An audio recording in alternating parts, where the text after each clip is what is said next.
दर्शकबिन यहाँलाई एउटा दुःखद खबर लिएर म आएको छु।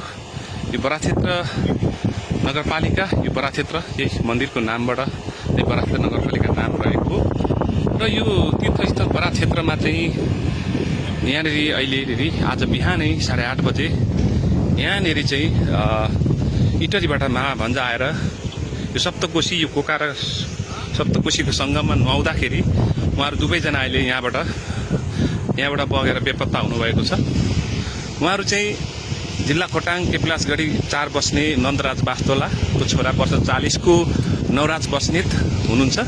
उहाँ चाहिँ मामा पर्नुहुन्छ भने उहाँका भान्जा चाहिँ इटरी 16 बालग्राम बस्ने वर्ष 16 को जेनिस आचार्य आज बिहानै 8:30 बजे बराक क्षेत्र नगरपालिकाको यो पवित्र स्थल बराक क्षेत्र नगरपालिका यो कोका र कोशीको सङ्गम स्थल यहाँनिर आएर स्नान गर्दाखेरि चाहिँ यहाँबाट चिप्लिएर उहाँहरू चाहिँ यो सप्तकोशीको भङ्गालोमा उहाँहरू हराउनु भएको छ र उहाँसँगै रहनुभएका एकजना आफन्त, उहाँको आफन्तसँग यस विषयमा कुराकानी गर्न चाहन्छु। टिकाराम बास्तोला मेरो नाम चाहिँ। हजुर। अनि यहाँ घटना घट्ने चाहिँ मेरो दाई नवराज बास्तोला अनि मेरो भान्जा जेनिस आचार्य। ए हजुर। हामी चाहिँ बिहान यो बराक क्षेत्र दर्शन गर्ने भनेर मात्रै आएको। कहाँबाट आउनुभएको? हामी बालग्रामबाट आएको। अनि यो घटना कसरी घट्यो त? दर्शन गर्ने भनेर यहाँ दर्शन गरौँ भनेको, फेरि अब यहाँ आएपछि म एकचोटि कोकामा यसो पानी गर्छु भन्नुभयो दिदीले दर्शन गर्ने। हामीले खासै त्यस्तो गरेन। अनि दिदी त्यहाँ कोकामा यसो नुहाउँछु भन्नुभयो। हामी मुख धुम न त भनेर भनेको। अब त्यहाँनिर मान्छेहरू धेरै हुन्थ्यो र उतापट्टि गएर मुख धुम न त हामी भनेर मुख धुन गएको। मुख धुन गएपछि अब कोशी यत्रो सप्तकोशी पनि दाइ एकचोटि नुहाउन त भन्नुभयो दाइले पनि। ल नुहाउन त ठिकै छ, नुहाएर जाउँ, दिदीले पनि नुहाउनुहुन्छ भनेर अनि लुगा खोलेर नुहाउन म पनि यसो पानीमा पसेँ। दाइ पनि पस्नुभयो सुरुमा। अनि भान्जा पनि पसेँ। अनि भान्जा अनि म त यस्तै भने बगाएर खेल्दै ल ठिकै छ भन्नु। अनि ल अब म तिमीलाई अलिक सिकाइदिन्छु भन्नु दाइले।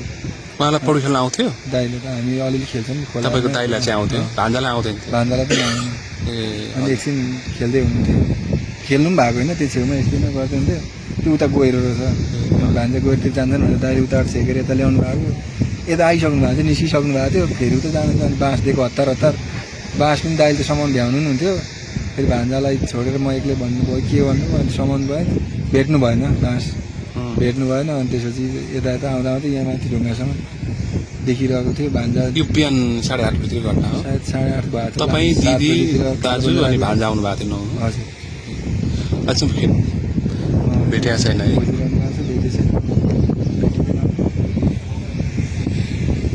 दर्शकबिन यो बराक क्षेत्र नगरपालिकाको यो सप्तकोशी र कोकाको सङ्गममा वर्षमा धेरैजनाले ज्यान गुमाइरहनु भएको छ। यो असुरक्षा अथवा पानीको यो भनौँ स्नान यहाँनिर घाट व्यवस्थित नहुँदाखेरि यो अवस्था आएको हो भन्ने लाग्छ। किनभने यहाँ थुप्रै समितिहरू छन्। यहाँ उहाँहरूले यहाँनिर स्नान घाटको लागि अथवा यहाँनिर अप्ठ्यारो ठाउँहरूमा चाहिँ स्नान नगर्नु न भनेर सूचना पनि राख्नु भएको छ, माइकिङ पनि गर्नुभएको छ। तर पनि तीर्थालुहरू यहाँनिर आएर अलिकति भनौँ ख्याल नगर्दाखेरि थोरै एउटा भुलले गर्दाखेरि उहाँले अकालमा ज्यान गुमाउनु परेको अवस्था छ। त्यसैले यो सप्तकोशी नदीमा यो कोशी र कोकाको सङ्गममा नुहाउँदाखेरि सम्पूर्ण तीर्थालु भक्तजनहरूले कृपया तपाईँहरू आफ्नो ख्याल गरिदिनु होला। र यहाँनिर विशेष गरी अहिले पनि दुवैजना मामा भान्जाको लास भेटेको छैन। यहाँ सशस्त्र परिबल यो क्षेत्र इटरी बाहिनी र एपिएफ चतरा यो बेस क्याम्पले पनि अहिले खोजी कार्य जारी छ। लगभग आधा दर्जन गोताखोरहरू र अन्य सशस्त्र प्रहरीहरू अहिले एकदमै परिचालित हुनुहुन्छ।